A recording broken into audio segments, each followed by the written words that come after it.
Hey everyone, welcome back. Check it out. You can see we got pigs back here now. It's hot. We're trying to move them slow today, just simply because of the heat. They were in the woods on the other spot, but it wasn't real thick.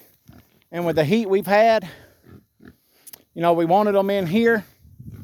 It's real thick and it stays cool. It's, you know, we had some man-made shade over there for them, but in here in these woods, this natural shade is going to be probably 15 degrees cooler than some man-made shade. You know, man-made shade's got 10 on it, and I mean that stuff gets so hot it'll actually blister you throughout the day. So you can see they're all throughout the woods here. I don't know if we can see all of them. There's some laid up here in the pine needles. But you know, the heat's going to break actually tonight. Tomorrow's supposed to have a pretty decent little rain shower, hopefully, because we need it. But you can see them in here going. This is a brand new paddock for them. You can see them going in here on these pine needles, getting them some worms, a couple grubs, whatever they're after, roots. Very happy pigs today. And you can see around here, I've got a fence, an exterior fence around this entire place. You know, here, you can see it. It's a net fence, and it goes around the entire farm back here on this backside with a hot fence on the inside of it. And the reason we do that is, you know, if you go just net fence, you know, they can root up against it and eventually root under it over time.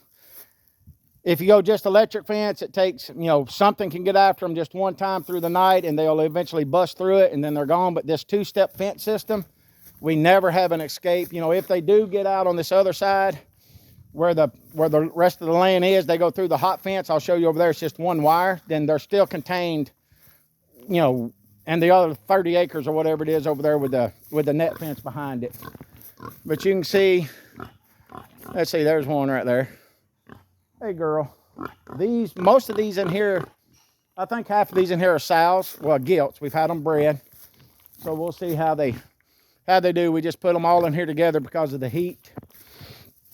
Get them in here where it's cool, because I mean right here from where I started out there in the sun, it's at least 25 degrees cooler in here. I mean, you can see it's hot. Moving slow, you know, moving pigs in this kind of heat, you got to go real slow. You can't work them up. I mean, if they don't want to move, you leave them alone. You don't try to push them. You don't try to chase them. You don't use boards on them. You know, you move a pig with its stomach, and you know, you move it. If they don't want to move, then you just leave it where it's at. Wait until later in the day it cools off, because when it gets this hot with pigs, you get one chance with them. You can move them one time. They'll have enough curiosity with their stomachs to go one time.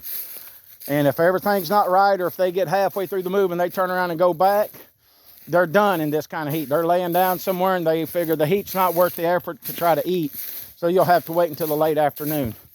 And you can see here's the exterior fence, hot fence down here. And you know, walk around and show you how big this paddock is.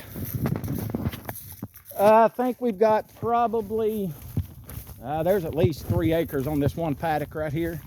It's got to be pretty close to it. I used a 660-foot row of the electric rope and used over half of it, but it only does a side and a half because I've got the high tensile fence stretched around the exterior and the headline both. So we've got them to where they can stay in here and do what needs to be done.